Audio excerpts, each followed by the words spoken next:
as to how I changed from an evolutionist to a creationist. It's a very difficult story for me to tell, and I always tell it very reluctantly.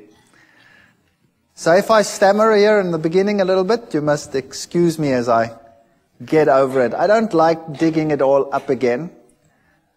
But there are occasions when it is important to show people how God has led in one's life. And so I have to start the story with the very beginning. And maybe then from the background we can see why things happened as they happened. It is a strange story. Some of you might think that parts of it are incomprehensible or may even seem too strange to be true. But it did happen, and it is a fact that it happened like that, and I cannot take it away, so I will tell it as it happened, at least what I remember of it. I was born in a family where my mother was a very staunch, solid Lutheran. She was very faithful in her religion. And my father was a Roman Catholic, and he was very faithful in his religion as well. In those days, it was before the days of Vatican II, and Protestants that were not Catholics were considered to be lost according to Roman Catholic doctrine. But in marriages between Protestants and Catholics, it was essential that the Catholic counterpart in that marriage was to promise that the children would be raised Catholic. And my mother accepted that, and she knew that I would be raised Catholic, and I was raised Catholic. And there was never any argument about religion in our house. My father and my mother respected each other. My father had a couple of problems with the church at one stage because of this marriage, but they overcame them, and then no problem concerning religion ever cropped up in our house. And when I was still quite young, I was about 8 or 7 years old, my mother became ill, and she was diagnosed as having cancer. And they actually gave her a relatively short time to live. They said she would have about 3 to 4 months to live. But she was a very tough lady, and she managed to stretch that to about 4 years. She died when I was 12 years old. But those 4 years were very, very miserable years. She really suffered more than anybody else that I have personally been in contact with. She lost one part of her body after the other. They had to do mastectomies, and then they took out part of her intestines, and she had to have colostomies. And eventually she just lost more and more and more, and she had one operation after the other. In those days, they weren't as sophisticated as they are today. They burnt her under the radium treatment. They forgot her there. They had to peel off black pieces. So she really suffered tremendously. And through all this, she never, ever, ever gave up her faith. And I was very attached to my mother. But because of all the problems in the house, and a mother that was on the verge of death for a long time, over a 4-year period, there was also quite a bit of tension in the house. Now, while at school, I received religious instruction, of course. I was in a Protestant, largely Protestant school. It was the German school.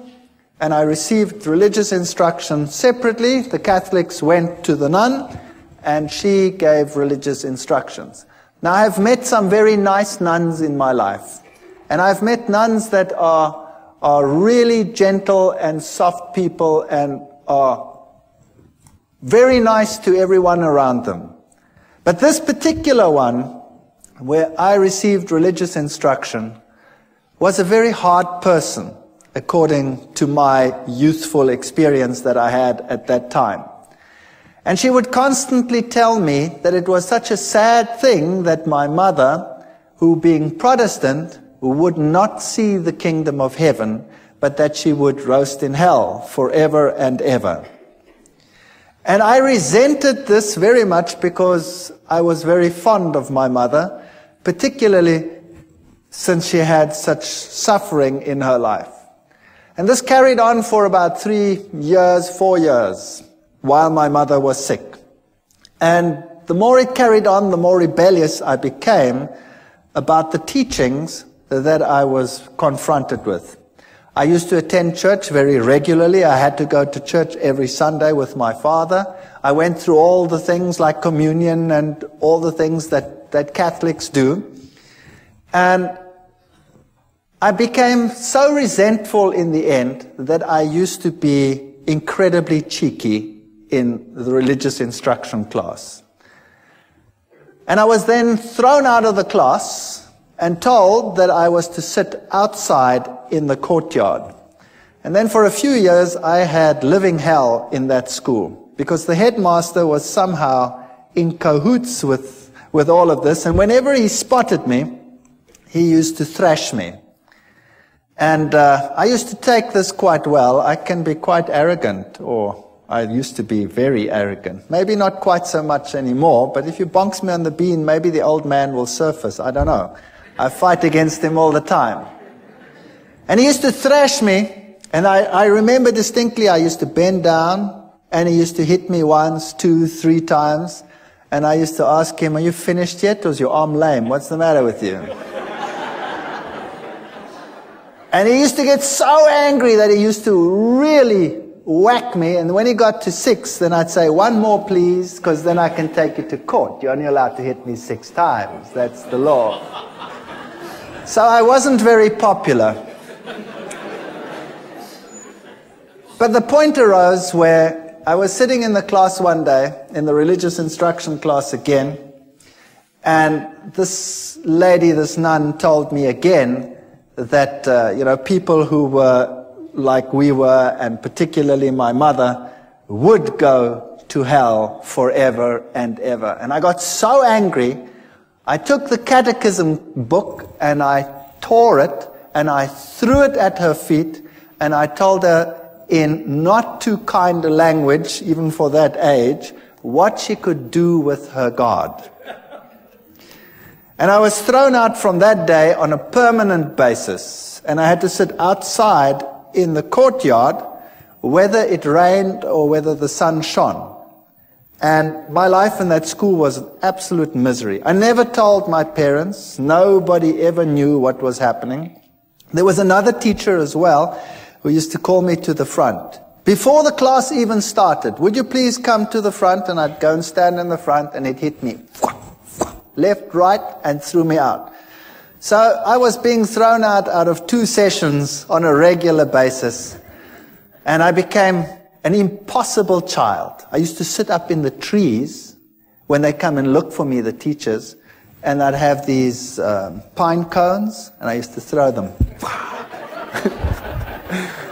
Oh boy, those were the days. In any case, my mother finally didn't make it when I was 12 years old, and she died. And then from that time onwards, my home life totally disintegrated. My father married another lady who was a typical stepmother, sort of a fairy tale stepmother. She wouldn't have me around at all, and I was probably impossible, I will admit that. So I was carted off to hostels, and I wasn't allowed to then attend school either anymore. I was supposed to leave school and go into a trade. And that's when I woke up and I decided, no ways, and I don't want to do this. So I managed to persuade some relatives, and I went to another school. And I went through my school life, and I did all right, not too hot, but not too bad either. And then I went to the military, and then finally to the university. But from the age of 12, I never trusted or believed in God at all anymore. As far as I was concerned, if he did exist, he was a dragon, and I wanted nothing to do with him. And when I came to university, there I studied science and I studied zoology, and I thought this was the greatest thing since sliced bread. And there I found out about the whole evolution theory, and I was at a university that was the bastion of evolution.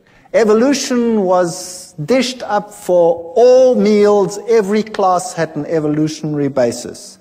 And it's amazing because it started off as a religious university, and it has a big theology school, and yet the science faculty was incredibly secular, and in terms of its teachings, very, very evolutionary. They had some very important names in the listings of their professors, Robert Broom and people like that who had worked with the Taung skull, the human so-called ancestor, and our museums were full of these people, and I really got into the evolution theory, and I thought this was the answer to all the problems. While at the university, I had a roommate. I was in the hostel there, and my roommate was a very nice guy, but he was very new age, even for that time. That's a long time ago. So the word New Age wasn't even known at that time. And he was into Scientology. You know the science of Scientology, where they put you on the e-meter and you go through your past lives and through all the problems that you had, and you clear your karma by talking it through and talking it out, and then eventually, well, then you become God and you've got it made. In any case, he became my best friend. And I had nowhere to go on weekends. I had nowhere to go during the holidays. I always had to work, put myself through university, because my stepmother had convinced my father that he mustn't pay anything, so I put myself through. I had a great relationship with my father years later, so that'll come right, as you can see. Even the worst situations can come right. And on holidays, I didn't know what to do, so I used to go home with this chap to where he lived, 2,000 kilometers away in another city called Durban. And every holiday I used to go home with him because I had no home to go to. And there I met my current roommate, my wife, who happened to be his sister. Far better roommate than he ever was, I'll tell you. And I have to tell you a little bit about her background. Now you know why I was an atheist. I didn't believe anything. I accepted the evolution theory. It was the answer to all my problems. Now, her background was entirely different. Her father worked in his younger days for a newspaper, and he was sent to investigate all the strange occult occurrences in the country. So he worked for this newspaper, and he had his team and his infrared cameras and all the stuff that you need. And he toured the country from one strange occurrence to the other. He was very skeptical. He believed nothing. He thought it was a big joke, and seances were a big joke and a big fake. And as he attended one meeting after the other, he realized that this was no joke. When he started investigating some of the strange events, and he'd put up a camera at one seance, he was putting up cameras, and he was always looking underneath for hidden mics and what have you, and something grabbed him. There was nobody that grabbed him, but something grabbed him and beat him up to such an extent that he had an egg-sized boil on the top of his head and was lucky to get away with it with his life. Now, when that happens to you, you start thinking, well, there was some hidden microphone that did that.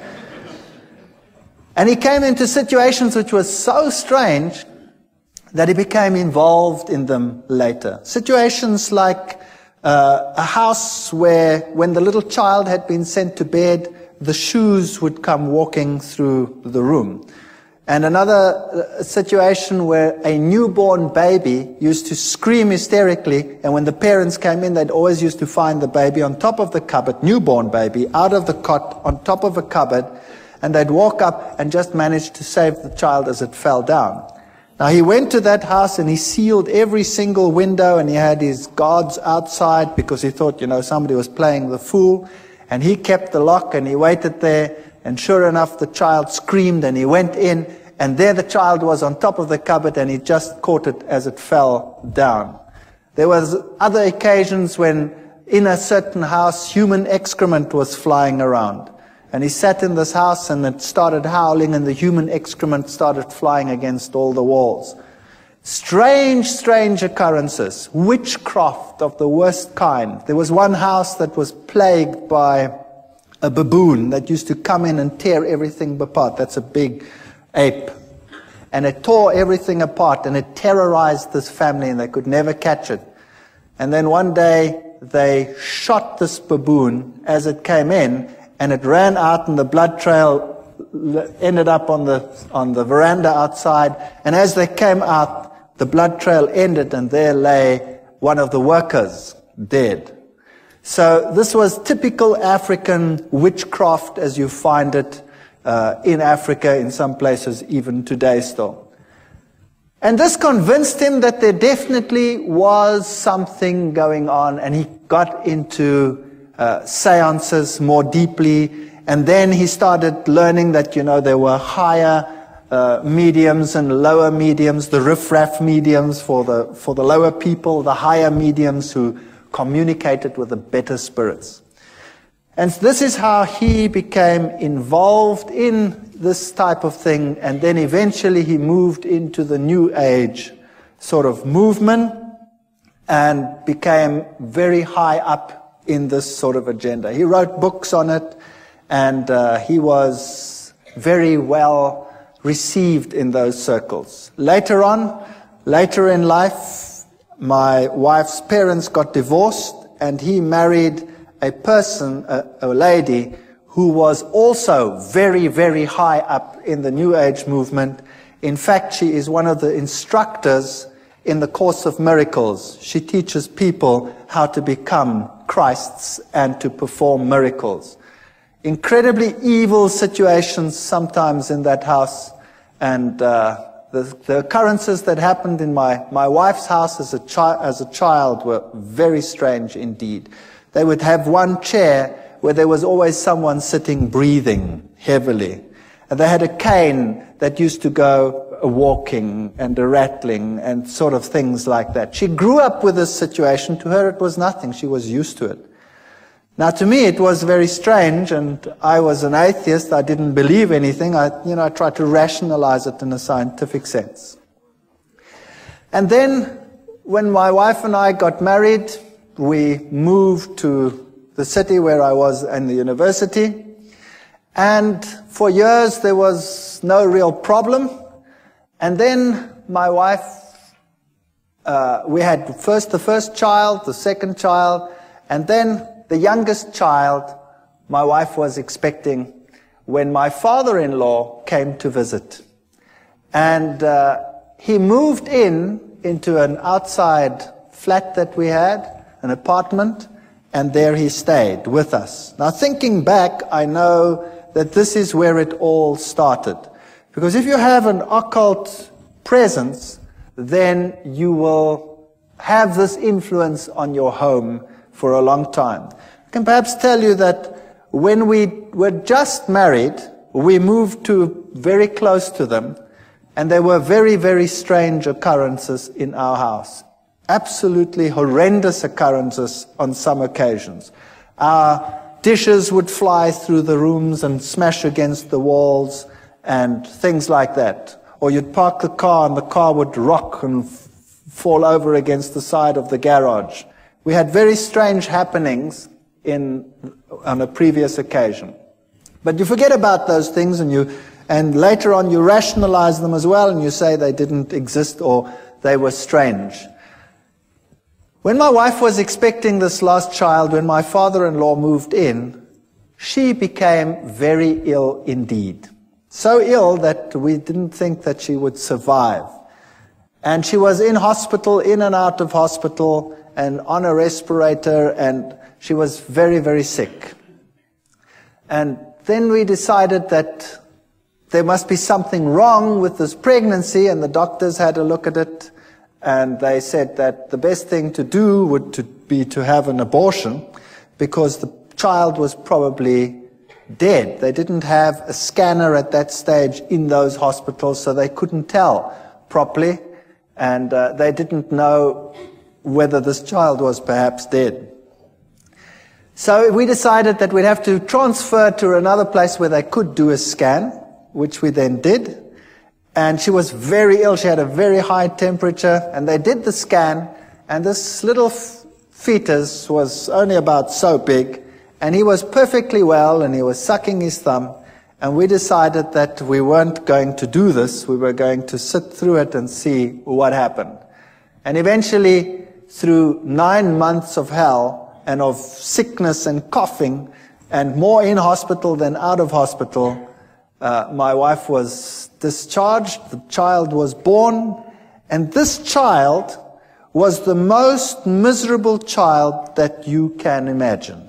He was impossible. He used to scream from morning till night. If you wanted to feed him, you had to wrap him round and round in a blanket so that he couldn't move his arms, or else he'd claw and scratch at you while you were feeding him.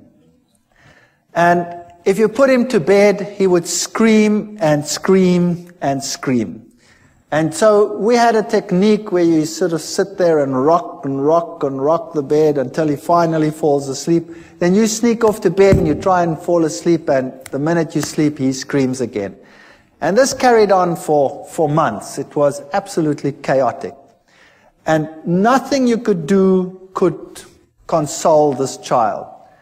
My wife was a wreck. I was a wreck. We were all totally destroyed.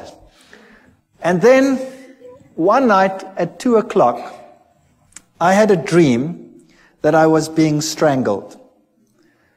And it was so vivid that I woke up with this perspiration falling down my face, and my heart was pounding like some drum inside me. And I sat upright and tried to recover from this terrible nightmare. And the next moment, the little one in the next room screamed as if he was being murdered. And my wife and I got such a fright, we stormed out of bed, ran to this little baby, picked him up, and as we picked him up, he started shaking violently. And his temperature would rise, and then he'd go into fever cramps. And so we rushed him off to hospital, and they had a look at him, and they had to put him in a refrigeration tent. They had a tent sort of that's cooled, and put him on a drip, and then it would be touch and go whether he would live or whether he would die. And he'd recover from this and come back home as impossible as he was before.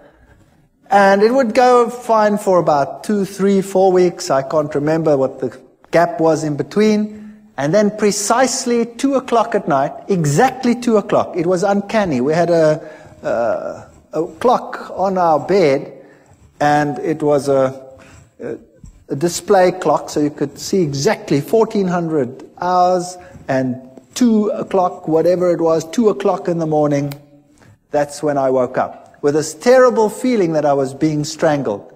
And I shook my wife and said, I've just had that terrible dream again. And then the little one would scream in the next room, and we'd run and we'd pick him up, and the same thing would happen. It was so bad that we would think that we wouldn't make it to hospital, the child would die. There was nothing you could do. As soon as he started this screaming, his temperature would just rise. And it would just go so high that he would fall unconscious. Eventually, they got to know us so well that the hospital had this place prepared for him whenever it was necessary. They didn't know what was the matter with him. They could never find out. On one occasion, the doctor said they have to do a lumbar puncture because there must be something wrong with his cerebrospinal fluid. Maybe he has some brain infection that is causing this. And I remember taking him to this hospital, and he was just a baby. And afterwards, he screamed so that my wife became quite hysterical. When the doctors came out, they said, this is incredible. There were 4 adults that had to hold this child down He was less than a year old, and 4 adults had to hold him down because he was plucking them around. So this little chap was, if anything, definitely very much possessed. And you can rationalize it if it happens once, and you can rationalize it if it happens twice. But if it keeps on happening for weeks and months on end, that at precisely 2 o'clock you have an experience in one room, and then immediately thereafter there's a scream in another room, then the law of statistics tells you that no matter how atheistic you are and no matter how scientific you try and be about this issue, the two incidences are connected. And I was sitting in the hospital one day. My wife and I took turns to be with the little one, and he was in a very bad state. And it had happened for the umpteenth time. And there I was in the hospital, and I was marking papers. I remember it as if it were yesterday. I was marking. And all of a sudden, in this refrigeration tent, this child started shaking. And he started getting one of these attacks and fits in his bed. So I went and ran and called the nurse, and I picked him up. And he shook so that he tore the drips out. Now, this child had been on so many drips that they couldn't find the veins anymore on his arms or on his legs, so they had to put it into the veins here on the head. And he shook so that they tore out. Now I've got this child in his fit, and I've got this child with his thing torn out, and he tore the vein completely, so the blood was running down his face. And it was such a horrible sight that I went crazy. I couldn't handle this. And eventually he calmed down, and they put him back in the tent, and they got the drip back in, and he managed to survive the night. But that night I sat there and I said to myself, what can I do? There is no medical help. Nothing can help us. And the two incidences must be connected. Where do I find help for this situation? And they tell me, once a Catholic, always a Catholic. And as I was sitting there that night in that hospital, mulling over these things, you know, the images of the Catholic Church and its power over demons, and the film The Exorcist was just in circuit. And I thought to myself, perhaps I can go back to my old church and ask them to help me. So I made a resolution that I would do that because I had no other way out. And the next day I went to the Catholic Church, and the Catholic priest was sitting in his room, and I remember this as well too. He had the glass there, and there was a brandy bottle there, and he wasn't too sober.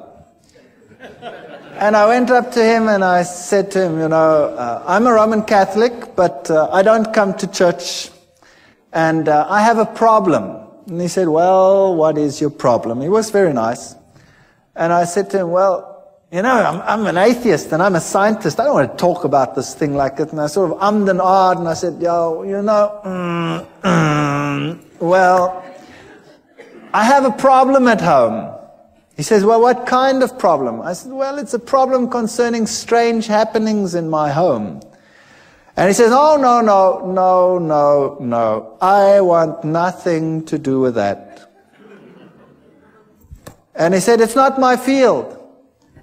Give me your name, give me your telephone number, we'll come back to you. So I gave him my name and my telephone number. All I'd said was, I have strange happenings in my home. That's it. And I went home and I thought, well, that was a lot of help. Thank you very much. And I wasn't home very long when I got a call from another priest. And this one sounded very sophisticated. And he told me whether I would like to meet him at a monastery nearby. So I went to the monastery, and there was this old man. And he was so impressive. He really made such a powerful impression upon me. He told me to sit down, and then he started to tell me what the problem in my home was. And my mouth fell open. If there was a fly, it would have gone straight in. He told me there was a problem in my house, that Satan was trying to kill my son. and that we were being terrorized. And I said to him, that's impossible. How do you know that? I never said anything to anyone. He says, never mind how I know. I also know, he said, that the problem in your home is so severe that it will take the highest levels of action in order to get rid of it. And we will also have to say a mass in your house. And then he said to me, it is illegal for me just to say a mass in any house. To say a mass in a private house, I need to have permission from the bishop. And I already have it. Here it is. And there was the signed permission from the bishop to say a mass in my house. He knew beforehand what was going to happen. He knew beforehand that he needed the permission. And everything was arranged before I even told them what the problem was. Now that blew me out of the water. Then I said to him, fair enough, then you can come to my house and you can do whatever you have to do. But I have a problem in that I was am an atheist. And I haven't been to the church. And now you're going to say mass and all these things in my house. And, you know, I've been a bad boy all these years. And he said, but surely you won't be an atheist anymore. And I said, what about my wife? She's not even Catholic. She's Dutch Reformed. He says, no problem. So he came and he spoke to my wife, and my wife was as impressed as I was. Very impressed. And he said, take me through the house. And we went through the house, and when we got into the little one's room, all of a sudden, he started falling around. And he couldn't stand anymore, this old man. And I stood there behind him, and I was sort of doing this behind him, you know, like they do on the stage in some of these ministries where the guys fall out and they don't know which way they're going to fall. Well, it happened there as well. And here he was, shaking and perspiring and really being battered. And eventually it calmed down, and we went to the other rooms, and then we came into our bedroom. And he was thrown around again, but not as bad as in the little one's room. And then he said to me, the little one's room is the worst place in your house. Now we have to exorcise your entire house. Bring me some water. We brought him some water. And then he took out special salt, which he said was very special exorcism holy salt. And he made the sign of the cross with the salt in the water. And then he also told me that he had a special ring with him which had the relics of a particular saint that was potent in terms of exorcising. And this priest, had been an exorcist for the Roman Catholic Church in many countries. He was Irish. And then he took this bowl of holy water that he had made, and he went to every single window and door in the house. And he took it and he put a cross on the windows. And of course, as it evaporates, you have this faint cross of salt on your windows. And he went through the entire house with this holy water, and then he put the holy water down. And he said, now we tell the Mass here in this child's room. And he prepared everything. And as he was preparing, we had lots of pets in our house. We had a dog and 2 cats and you name it, all the good stuff that one has when one has kids in the house. And as he was preparing, all of a sudden, all the animals came running into this room. And there they sat. And I looked at this and I said, well, this is weird. What's going on here? And he did the Mass. And then before he left, he said, what you have to do now is above every child's bed, you have to put the following. And he took out of his pockets amulets from Lourdes, where Mary had appeared. And he gave an amulet from Lourdes. He said there were many fake ones. This was the real thing. And we had to put it above each child's bed. And then he did an amazing thing. He took his ordination cross off. And he gave it to me and he said, this one you put over the little one. I hate it when the devil destroys little children. And we hung it up over there, and my wife was giving pottery classes at the Technicon at that time, and she'd made a very beautiful pot, and so she decided to give it to him as a gift, because how do you pay for what he did? I mean, what do you do? So she gave this to him as a gift, and he said, this gift is so precious, I'm going to give it to the nuns that are in a certain monastery where they never ever come out and see civilization. And then he left. And that night, we're very expectant. We take this little child, and he's quite happy, really, not screaming as usual. And we take him and we tell him it's time for bed. Now, normally that was enough to have blue murder in the house. And he was quite happy. And we put him into this bed. Now, he was only just starting to toddle. And we put him into the bed. And this child had always, when you put him into bed, gone into a fetal position and started bashing away and screaming and going blood red and going totally crazy. That night, we put him into the bed, and he rolled onto his back and laughed. And he put his arms out like that, and he did goo-goo sounds like little kids do, and he fell asleep. And for the first time in his life, he slept right through the night. And the next night, he slept right through the night. And the next night, and the next night, and the next night, and the next week, and the next month. And here was I, the hard-nosed atheist scientist who knows it all. And here was peace and quiet in my house. And then I realized that I do not know it all at all. And I said to myself, now what am I going to do? Here is a major problem in my house, and the church solves the problem. Now, am I going to ignore it?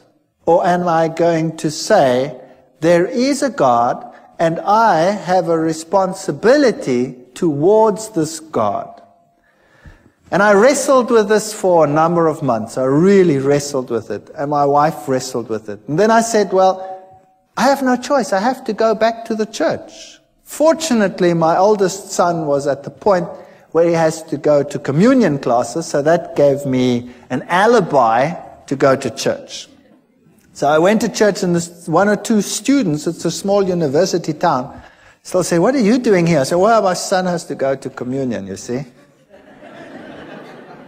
And I started going to church, and I became quite involved in the church again. Every Sunday, faithfully, everybody went to church. And my wife started saying that this is the way to go. She also wants to go to church, but she didn't get herself quite that far yet. And because there was such peace and harmony in the house, we became more relaxed. And one day I was sitting there, and I thought to myself, you know, this house needs a change. And typical German, I said to my wife, you know, if we did this and that and the other, then, you know, we could do something with this house. And I climbed into the roof and looked what was a bearing wall and what was not a bearing wall, and then I just took a sledgehammer and smashed out everything that irritated me. And we decided to restructure the whole house, which we did. I managed to accumulate some money, and I wasn't in great problems. And then we redid our entire house. And during the process, I had to go and see a man for the kitchen. I wasn't really involved in the church yet. I'm sort of in the stage of, I don't really know, but. And the man who did the kitchen came and said to me, by the way, I walk with the Lord. And I still remember distinctly thinking, oh brother, another one who walks with the Lord. And I said to him, okay, that's fair enough. You walk with the Lord. I was very cheeky. You walk with the Lord, but I just want a kitchen. Is that okay? And he said, yeah, okay, that's okay. But can I give you this? And he gave me a pamphlet. And, well, he was a nice guy, and, you know, I stood with the pamphlet, and I put it in a drawer. And I said, well, I'll read it later. And then he put the kitchen in, the house was finished, and when this was all done, I started going back to the church. And this carried on for a period of 1 year. And I faithfully went to church regularly. And I always sat there on a Sunday morning and I marveled at all the things that I knew were happening in the Catholic Church. I went through the catechism again as my son went through the catechism. And I wondered at the same ritual happening every time. You know, the host going up, the change from bread to divinity, the little box with the red light where God was. And I started puzzling as to why God wanted the same things over and over again. And why he was satisfied with the same ritual over and over again. But I was convinced this was the truth. I was convinced Catholicism was God's representative on this earth because it had solved a problem in my home. But I wanted to get to know this God. And I wanted to know what it's like to have a relationship with this God. And I looked at the charismatic movement where they had the slaying in the spirit, and I thought to myself, isn't that perhaps the experience that one must have in order to know that this God really exists? Because I don't really feel him. I don't know where he is. But on the other hand, I'd always been so skeptical of this, and I'd always said to myself, these people with their religious crutch. And then one day, I was sitting in class, and I was giving a lecture to a first-year group of students. I'd spoken to the priest, by the way, about evolution, and the Catholic Church said to me, of course there's evolution, there's no problem with that. So I had no problems with that either. I could carry on with my evolution and now believe in God. It was quite a nice arrangement. And I was in a first-year class, and I was giving a lecture with a very heavy evolutionary base. And a young girl got up in a first-year class. Now that takes courage. 300 first-year students, and a young girl gets up in my class. And she says, excuse me. And I say, yes, what's your problem? And she says, what you are saying is against my beliefs. What you are saying is a lie. I believe that God created the heavens and the earth. He is the creator of the universe. Well, I nearly exploded. I destroyed her. I ridiculed her. I finished her off. She sat down and she cried in my class. And I thought, well, job well done. And then the class was over, and all the students were very impressed at all the eloquence I put onto the board and proved to them what a ridiculous idea this was that this young girl had postulated. And I went back and sat in my office, and then there was a question earlier about conscience. Do you remember it? Well, this little voice here wouldn't let me go and kept on telling me what a mean son of a gun I was. And how could I, in front of everyone, attack and humiliate this young girl to such an extent? And I felt really bad about myself. My conscience wouldn't let me go. And I didn't know how to handle this. So typical Catholic way, I thought, well, on the way home for lunch, I wouldn't stay far from the university, so I always went home for lunch. I'll go by the Catholic Church and sit there for a while, and hopefully the feeling will go away. So I drove past and I went into the church and I sat inside, and it was locked. The door was open. You could come to a few pews, but around the altar it was locked because thieves had been stealing. And I sat there and I spoke to God, and I looked at the little red light, which means that the host was present there, so God was present. And it struck me that he was locked up in that little box. And then I sat there for a long while, and I was tortured in my soul. I was tortured. And I said to myself, do you know, God must be here because he did such wonderful things in my home. My family is totally different. My wife was willing to be converted. I'd called the Catholic priest to our home so that she could become a Catholic. And for some reason, he just never made it. He never made it. He always had something on, but he was still going to come. And I sat in that church and I wrestled with God, and I told him that I have all these feelings and I don't know where he is, and I've never really met him. And I know that in other churches, all these exciting things happening, and here, we have the same thing every Sunday, and where are you? And I sat there in the pew and I said, okay, God, if you really exist, then now you must show me, because I really cannot find you. And with that feeling, I went home, feeling a bit better. And typical me, I was home quickly, and then I started rummaging in the drawer. I was looking for something, and all of a sudden, as I rummaged in this drawer, I pick up this pamphlet. This is now a year after this man who was walking with the Lord gave me this pamphlet. And I pick up this pamphlet and I start reading it. It was in German, and it had 3 columns. It had the law of God on the one column, and it had the law according to the Catholic Church, and it had the law according to the Lutheran Church. And then it explained how the commandments had been changed by the church, and it had the Bible texts of how it had been changed.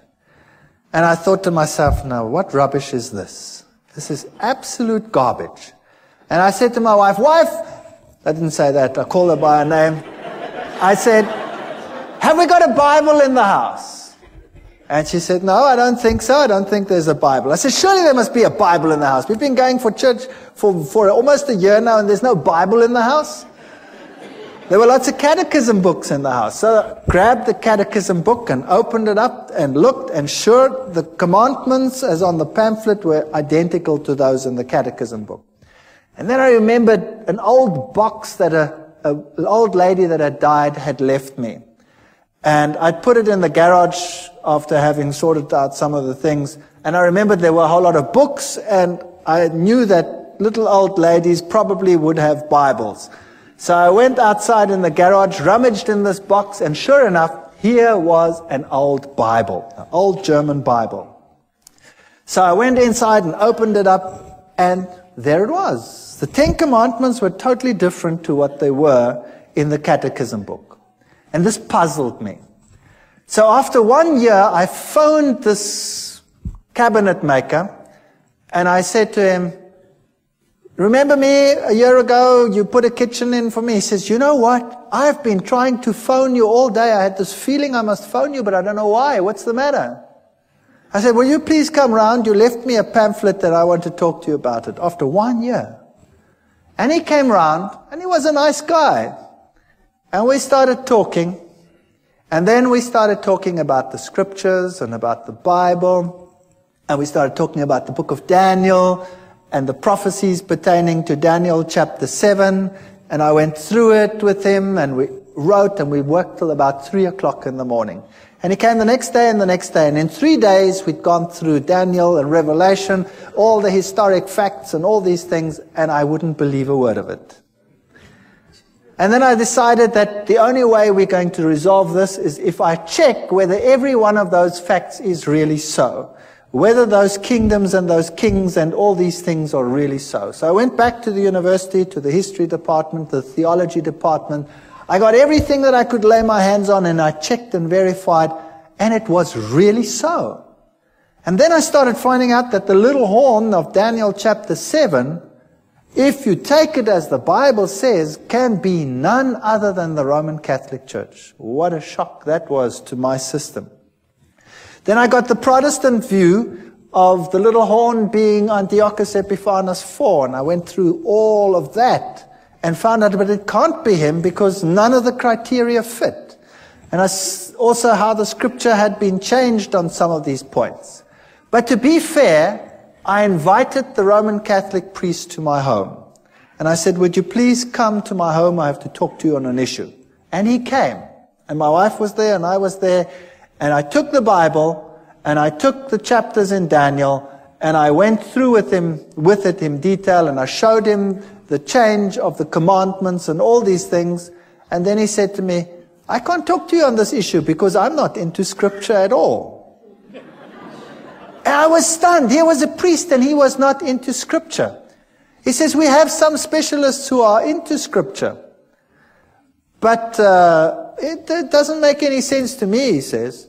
And then he left. And then I had the ministers of other churches, and we argued right sometimes till the late hours of the night as to what the little horn was. And every time they come back to Antiochus Epiphanes, I'd show them, but it can't be because he comes after Rome, etc. It can't be in Greek times.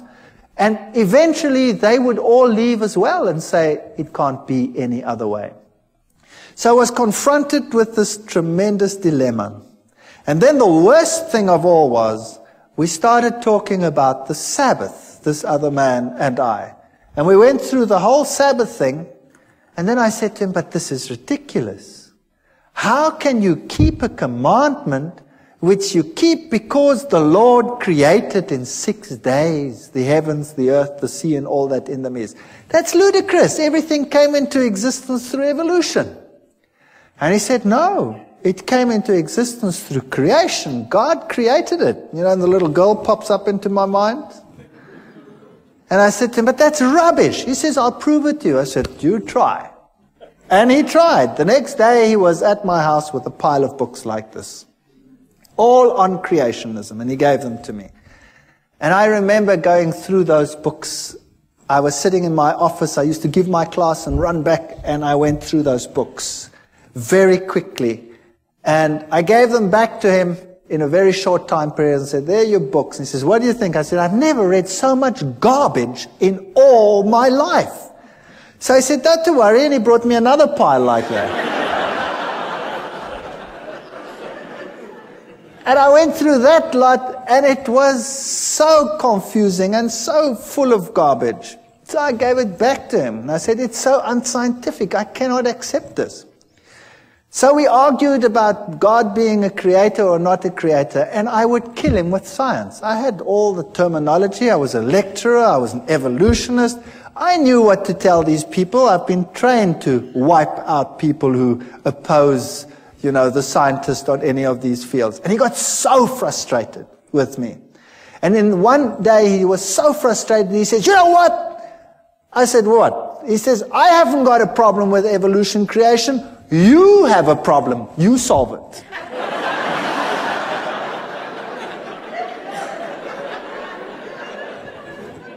So there the ball was in my court.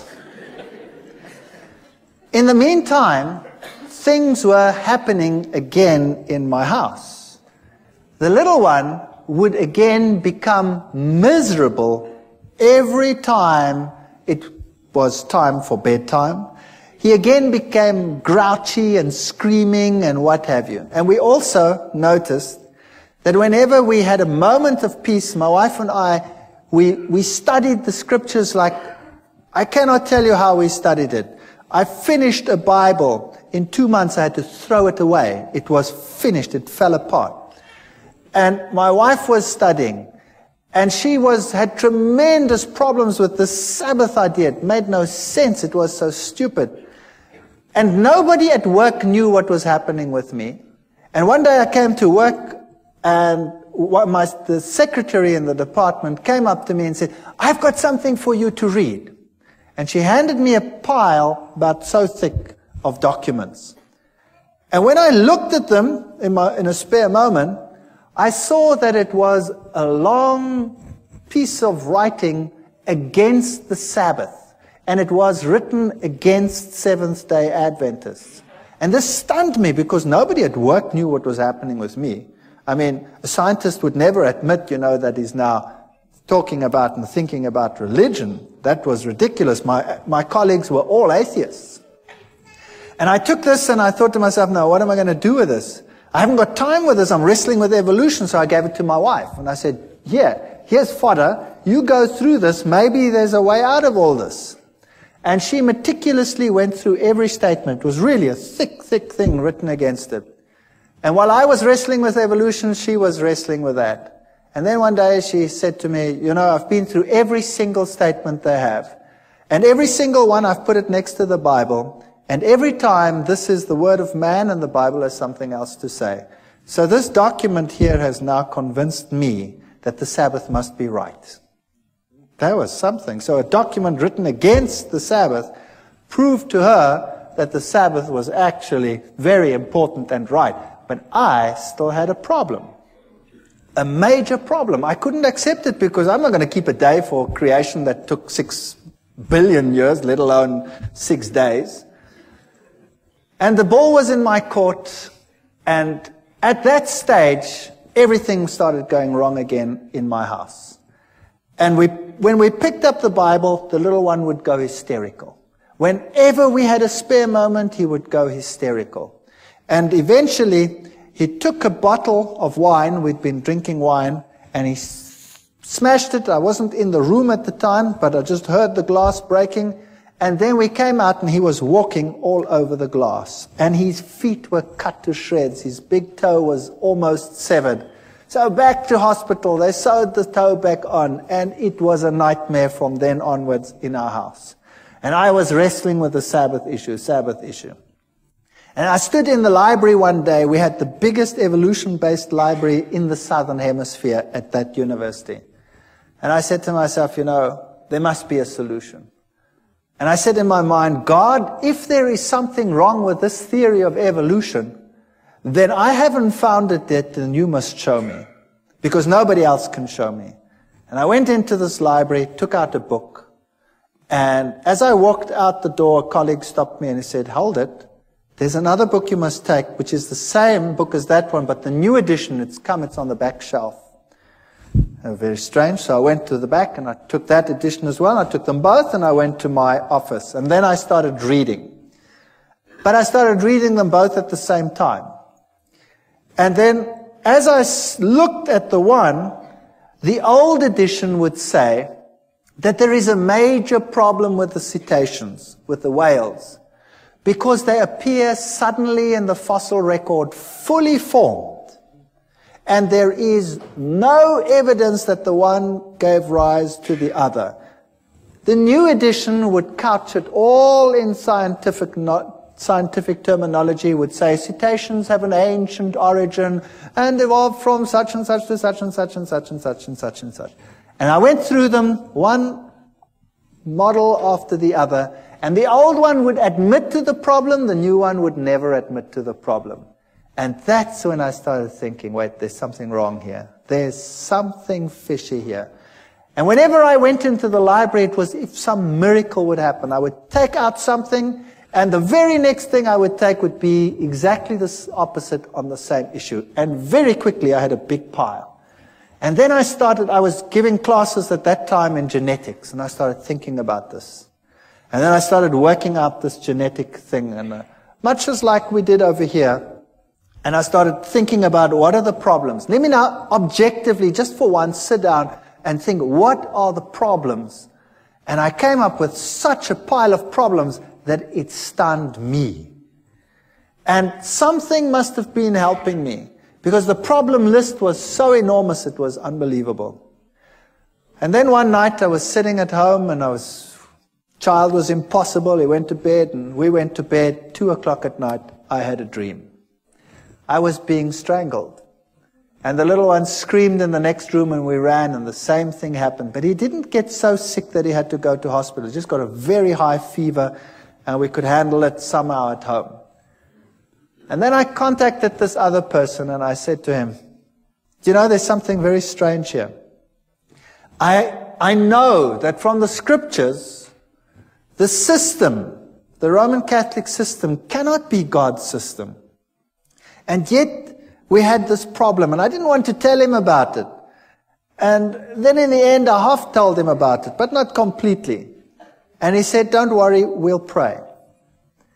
And it stopped. And then a week later, it happened again at 2 o'clock. And what had happened, unbeknown to me, he had gotten a number of people together and told them to pray at 2 o'clock every night. Get up. And they set their alarms judiciously and got up at 2 o'clock and prayed for a family they didn't even know. And there was total quiet in which we could really study our Bibles in peace and quiet. And then one night, one of the ladies had decided that, it was quiet. Why must she get up? And she didn't get up. And it happened.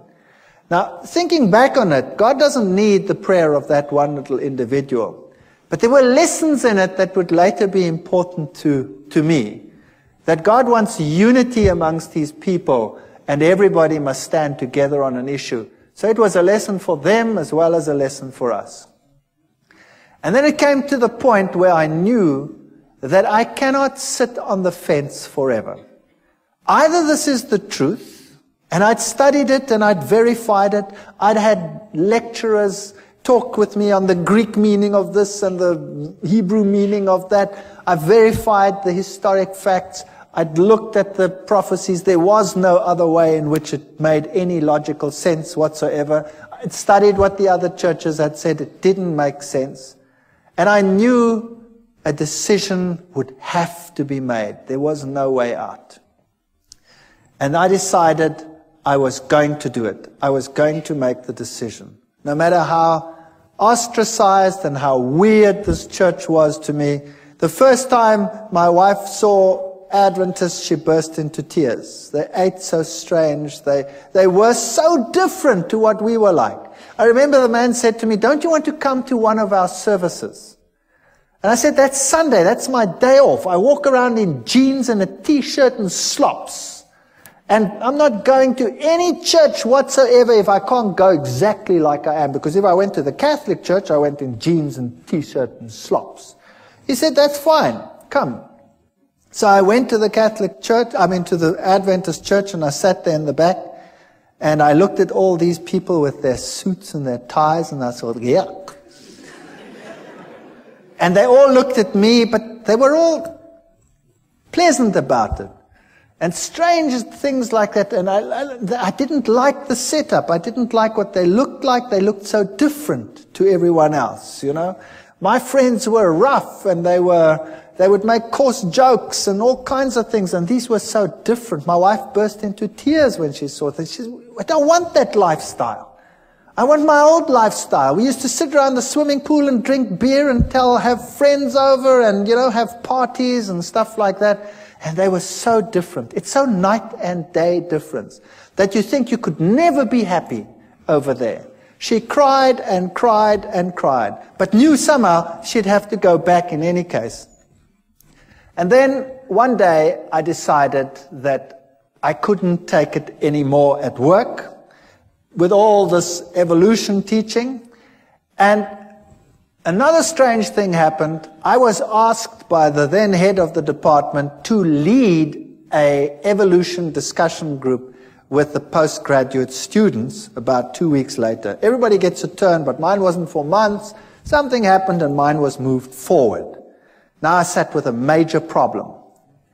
Do I go into that with my mouth full of teeth, pretending to be what I am not? Or do I stand up and for what I now believed? And I was really so chicken, it's unbelievable. I was so scared of this event. To lose face amongst your colleagues when you've been such a bee's knees all these years is really a painful experience. And I decided after much wrestling and soul searching that I would do it. My new friends, who had become less weird in my eyes over time, would pray for me while I did this. And I went into that lecture hall, and the whole staff was sitting there. This was a postgrad affair, so the whole staff is there and all the postgraduate students. And I start the ball rolling with the lecture normally, and then you start this evolutionary discussion group. And I started the lecture, and then I switched to the genes, and I highlighted every single problem. And I went through the whole gene system as far as I'd sorted it out at that stage. And I said at the end, therefore, evolution is not possible. Well, first you could hear a pin drop, and then all hell broke loose. One of my colleagues went blood red and started screaming at me like you cannot believe, and the foam literally started coming out of his mouth with rage. It was just unbelievable. And then one of the students, a girl, it's interesting how these things happen, a young student, a girl, an honor student, she got up and she said, "I want to say something." And she looked at all the lecturers And she said, when I came to this university, I believed in God. I had a good life. I had a good relationship with God. And now I believe nothing anymore.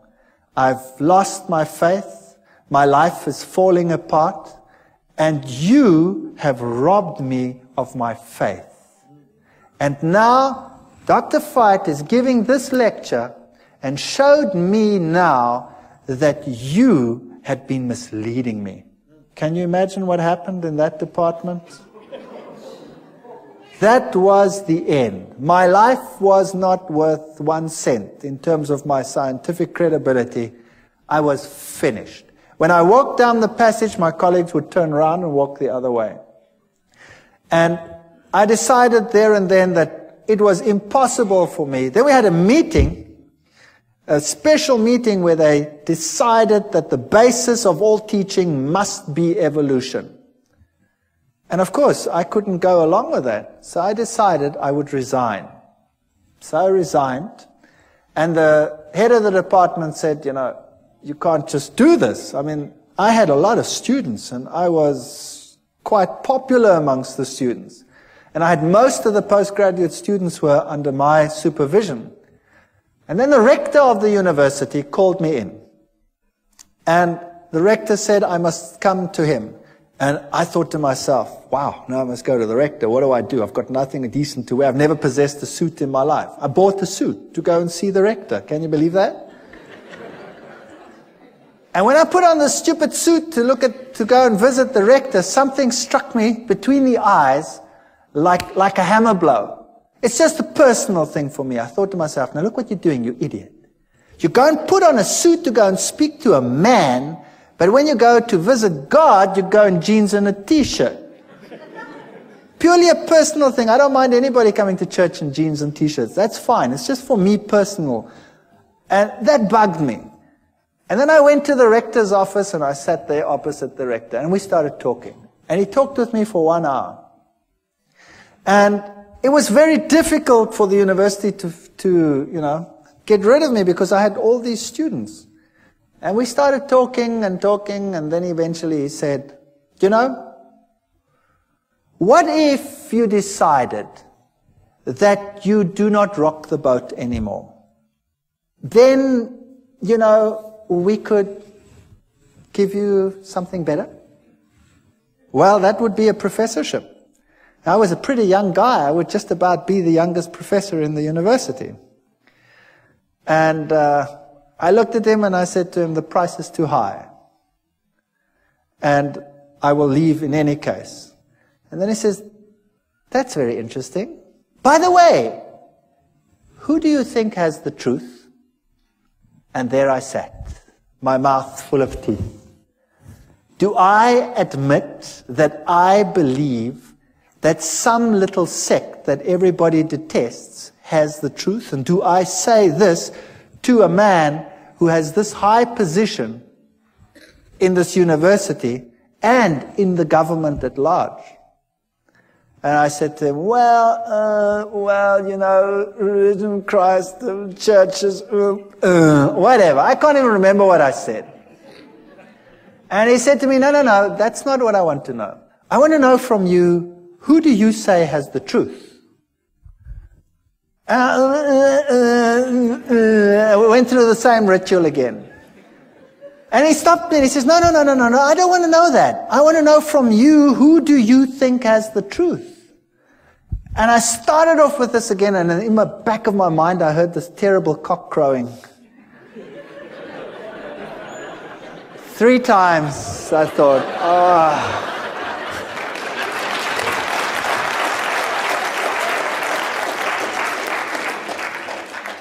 And I said to him, well, I think it's the Seventh-day Adventist church that is preaching the truth.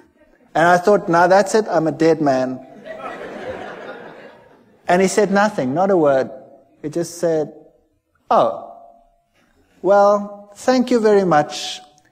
Congratulations on your choice, and I hope things go well with you. And that's it. And I've resigned from the university. And I put my house on the market, and the very first guy that walked into my house said, "Wow, what a house," and he bought it. The very first guy.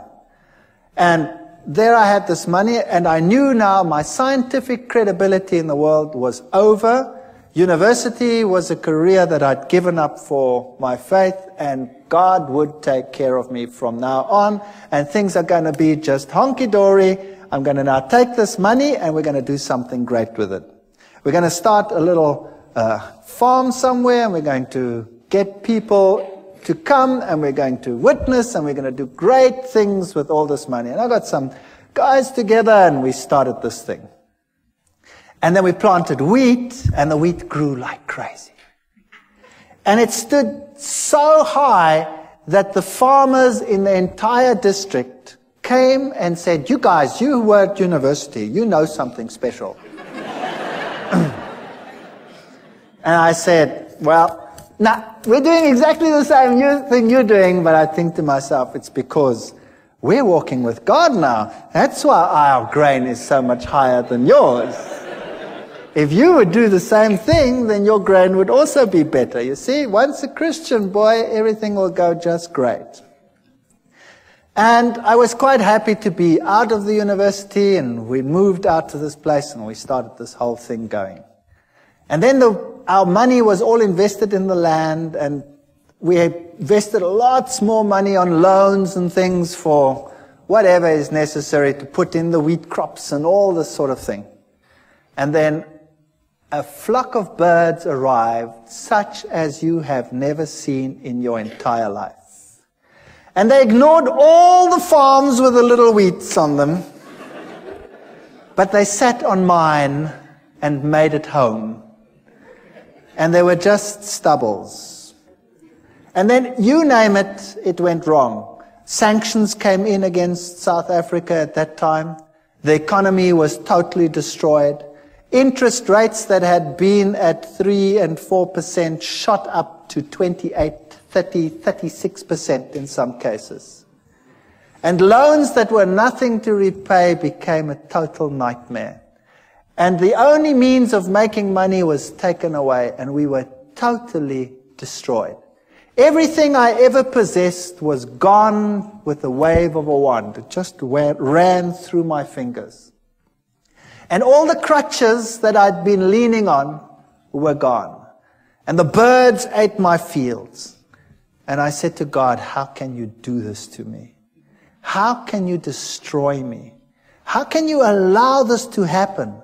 And I have no means of supporting myself. I have nothing. My scientific credibility is zero. I can never go back to my previous job. I'm finished." And it got worse. And it got worse. And eventually we had nothing left. No food, no nothing. And my wife and I and the children, we sat down and we talked about it, and we decided, if this was the truth, and I don't believe that all the things that had happened were from the other side. You see, when I made my decision, that child of mine had changed. He became a totally different child. Whereas before, he wasn't sick, but he had a dark, somber look in his face. He changed to such an extent that he became the sweetest, nicest child in our entire home. He became a pleasure to live with. And I knew that what had happened before was a ruse. I know the Bible says Beelzebub wouldn't drive out Beelzebub. But what had happened in my house is that he wasn't driven out by Beelzebub. When the Catholic Church had come and done its thing, Satan had told his demons, "Stand back." And when you stand back and allow the child to lie back and relax, they will be ensnared twice as much as they were before. And it happened. But after we made our decision, this child was completely cured. He is the most spiritual of all my children. And he is so different that I knew that had to be from God. It was a totally different ballgame. The other interesting thing that happened was That same Catholic priest, after all this time, more than a year, out of the blue, while I was wrestling with this decision, phoned me. And I picked up the phone and I said, "Hi." And he says, "I'm Father so-and-so." And I said, "Yes, that's strange. Why are you calling me?" And he said to me, "You know your father who's dead? Your father is having terrific problems out there in purgatory." It's true. He said that. And I said to him, "But how do you know?" Having done the study on the state of the dead and all these things and knowing what happened, I said to him, "How do you know?" He says, "The nuns that never see the world, they have been told by the other side that your father is in trouble and he is in trouble because of you. And you had better get back to the church quickly. And you had better start praying and having masses said so that this problem will go away." And I said, "Thank you very much for the information," and put the phone down and remember thinking, "You're too late, devil. You are too late." That man was a nice man, and he is deceived, I know. And the Lord will hopefully lead him to a better life and a better understanding one day. But here I was on this farm with no money, no means, no nothing, destroyed career, no chance of getting back, ostracized, laughing stock of the academic world, and no money. And we knelt down and we claimed every promise in the Bible and said, "Lord, you have promised you will take care of all our needs. You have promised that the children of a righteous man will never be seen begging in the street. There is no way out of the dilemma that we have. There is no money, there's no food, there's nothing. But we believe your promises." And we wrote a letter, and we put it down in writing, all the promises, and said, "You cannot lie. Therefore, these promises must be for us. And if our life out here is destroyed and our farm is destroyed, then so be it. There must be something else that you have in mind." And then we went to bed. And the next morning at 8 o'clock, the phone rang, and a professor from another university phoned me and said one of his colleagues has got a major problem and has to go away and has to take extended leave for a year. And they need someone to replace immediately, and the subject being taught is exactly the same field that I was in. And I said to him, "Well, what do you want me to do?" He says, "Well, you could come and give the classes." And I said to him, "But, you know, what about, he says, "Never mind, as long as you stick with science, and who cares, it doesn't matter. You come and would you do that for us? We're in a jam and we need someone and we know that you're available." And I said, "Well, that would be great. Thank you very much. When do I start?" And he says, "Well, we'd have to get it through the committees and probably in 3 months' time." And I said, "Okay, thank you very much." Put the phone down and said, "Nice try, God, but in 3 months' time, I'm dead meat. I've got nothing to eat." And I was so depressed. And then about 20 minutes to half an hour later, the phone rings again. And it's the same man. And he says to me, "Something strange just happened." I said, "What happened?" He said, "I went to the rector's office to have him sign this thing so we can start the ball rolling. And the rector says, I have no time. I have no time for committees to call them together to get the process rolling. What is it you want?" And I explained to him what I want, that I have to replace it. And he said, "Come here, I'll sign it." And he signed it and he said, "Appoint the man. He can come tomorrow if he has to."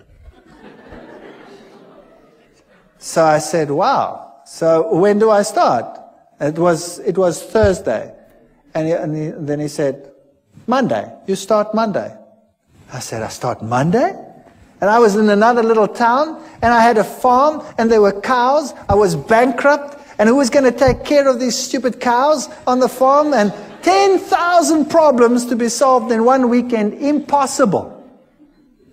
And I put the phone down, and I said to my wife, "I've got a university job. Only for a year, probably, but it's okay. We've got something to go to. I start Monday, but who's going to take care of the rest?"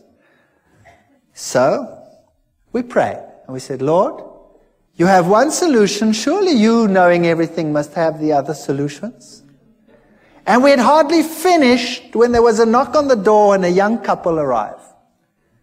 And this young couple said that they were farmers in another country to the north of South Africa. And they were Seventh-day Adventists. And they had been working for another farmer, and he had told them if they are not prepared to work on the Sabbath, they must go, and he'd kicked them off the farm. So he had lost his job because he kept the Sabbath. And he said to me, I've got nowhere to live, I've got nowhere to stay. I said, would you like to live on this farm? And he said, sure. And I said, I can't pay you anything. He says, that's okay, you don't have to pay me anything. Can I live here? I said, sure, you can live here. And whatever you sell from the milk, you can keep that for yourself. And I thought I would pay the interest of all the loans that I have with my salary. And it was solved within 24 hours. There was a man on the farm who wanted to live there for nothing and take care of the farm and live off the proceeds. And I had a job at the university. And I went to this university and I started teaching. And for the first few weeks, of course, I had no salary, no money. Also, another miracle within that same period, I got a house in the middle of a month, and I didn't have to pay till the end of the month. My kids went to school, and they got clothing, school clothes. They wear uniforms in my country. All the clothes, all the sizes. We'll put it on the bill at the end of the month. But I had not 1 cent to even buy a little bit of food to carry on. And then I got into the car, and I don't tell people that I'm in financial trouble. I got into the car and I was driving around, and we'd been driving, the last bit of gas was just about going. And my daughter says, what's this here? And she picks up 150 rand. That then was the equivalent of about $150 in the back. She says, it's lying on the floor. And the next week there were another 150. I don't know how it got into the car, but it kept us going until my first salary check arrived. Now I can tell you, this is the real truth. There were times when we had very hard times, when we had virtually no money. All my money went into interest payments. And there were times when we really ran out and had no food whatsoever. And I remember one day sitting around a table with no food, praying to the Lord and thanking Him for what we were about to receive. And this is the truth. When there was a ring on the door and we went outside and there was no one, but there was a basket full of food on the floor. And this is a fact. I want to tell you something, that if you know the living God, your road might not be a rose garden. You might not have the best of everything you need, but your water and your bread will be sure, and He will take care of you. While I was at that university, I was only teaching for 3 months when riots broke out within the university. There was such chaos in my country. There were riots everywhere. The rector ordered postponement of the exams, and then it didn't fit the timetable. Somehow it didn't fit. And one day I had to write earlier, and all my exams were on that day. And this head of department called me in then, and I said to him, what must I do now? I've finished here. I've done everything that I must do. And for 6 weeks there's nothing going on, just riots on this campus, no exams. I've got no exams coming. What must I do? He says, go away, go to the moon for all I care, and come back in 6 weeks. And in the meantime, somebody had arranged for me to go away for 6 weeks to the United States and to other places to look at all the petrified forests and things in the world. And I'd said to him, forget it, it's impossible. I've just started a job. I can't go and tell the man I want to go away for 6 weeks. And there were the 6 weeks.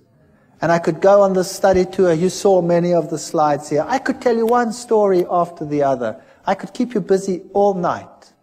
I want to tell you that the Lord intervened with such power in our lives.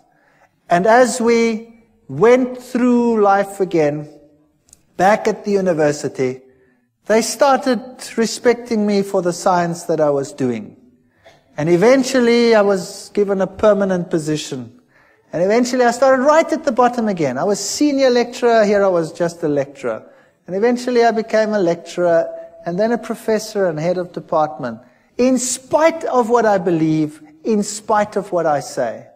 So if you think that God cannot take care of you, I want to tell you, He can do anything. I am in a secular university. I'm a professor and head of a zoology department in a secular university.